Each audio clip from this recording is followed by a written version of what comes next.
Kakek Penjual Kemplang, karya Dima Rifa D.Y.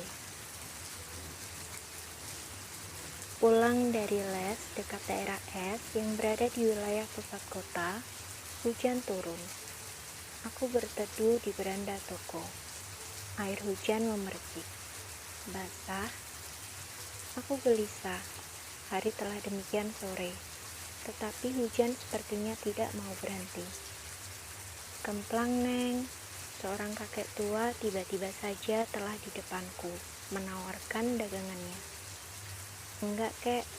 Sebenarnya aku ingin. Kemplang termasuk camilan favoritku. Akan tetapi aku tak punya uang lebih. Ibu selalu kasih uang pas untuk ongkos. Biasanya sih aku menyimpan uang itu untuk menambah uang jajan besok di sekolah. Karena hujan, aku tak mungkin pulang berjalan kaki. Tolonglah, Nak. Tolong kakek, Nak. Pintanya memelas. Suaranya gemetar, entah karena dingin atau karena lapar. Mungkin juga keduanya. Maaf, Kek. Aku menggeleng sedih. Aku tersenyum, mengeluarkan kesan baik, memberitahu kalau aku benar-benar tak punya uang. Ya, bagaimana lagi? Kakek itu membalas senyumku, terlihat lebih sedih.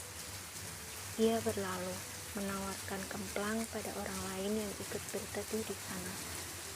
Dengan hati penuh rasa iba, aku berharap ada orang yang tergerak hatinya membeli jualannya.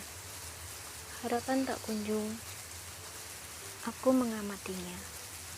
Kakek itu terlalu renta untuk terus berjualan. Bajunya compang-camping, telah ditambal sana-sini, topi lebar dan buntut di kepalanya. Ia mirip gelandangan yang sering kulihat di TV, terbungkuk-bungkuk dan tertatih-tatih membawa dagangannya di antara orang-orang yang berteduh. Aku berani bertaruh, dengan penampilan seperti itu akan membuat orang-orang lebih tidak tertarik pada apa yang dijualnya. Benar saja, panjang aku melihat, dia menawarkan kemplang, tidak ada yang membelinya. Kasihan sekali si kakek. Sejenak, aku merasa kagum. Dengan kondisi setua itu, dia jauh lebih baik daripada para pengemis yang biasa kulihat hilir mudik di daerah lampu merah Jalan Yos Sudarso. Semestinya beliau saat hujan begini berada di rumahnya, duduk dengan nyaman sambil menyeruput kopi hangat bersama anak dan cucunya, bercerita tentang masa mudanya yang mungkin saja heroik atau kenangan-kenangannya yang indah. Hal yang sering aku bayangkan kalau punya seorang kakek. Aku teringat temanku Rani. Rani masih punya seorang kakek, kakek Mugi namanya. Kakek Mugi ramah dan suka bercerita. Tiap kami belajar di rumah Rani, si kakek pasti bercerita tentang masa kecilnya pada kami.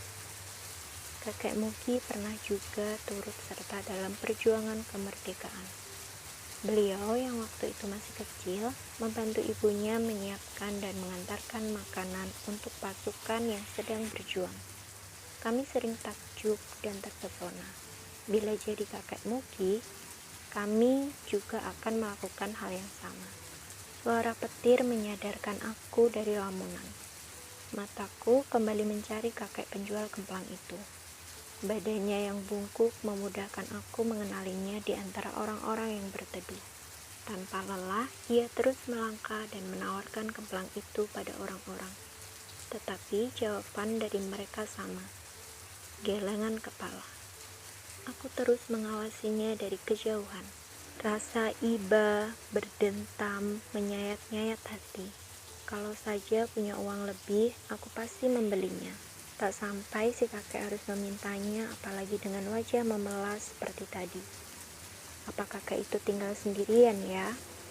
Apa ia tak punya keluarga, tak punya anak, seorang pun atau cucu? Kalau mereka masih ada, kok si kakek disuruh berjualan begitu? Atau memang keluarga si kakek sangat miskin, jadi dia harus tetap berjualan? Nanti ya, Kek, kalau kita bertemu lagi, Dan aku punya uang, aku akan membeli kemplangmu. Janjiku dalam hati meluncur begitu saja. Seolah-olah aku pasti akan bertemu lagi dengannya. Aku menatap ke depan lagi. Setelah kakek penjual kemplang itu hilang, di balik kerumunan, hujan tinggal gerimis. Orang-orang yang berteduh telah kian berkurang. Aku melambaikan tangan pada angkot hijau yang tengah mendekat. Menaiki angkot itu cepat-cepat, diikuti beberapa orang yang tadi ikut berteduh. Aku duduk dengan nyaman sambil memeluk tasku erat, berusaha melindunginya dari percikan air.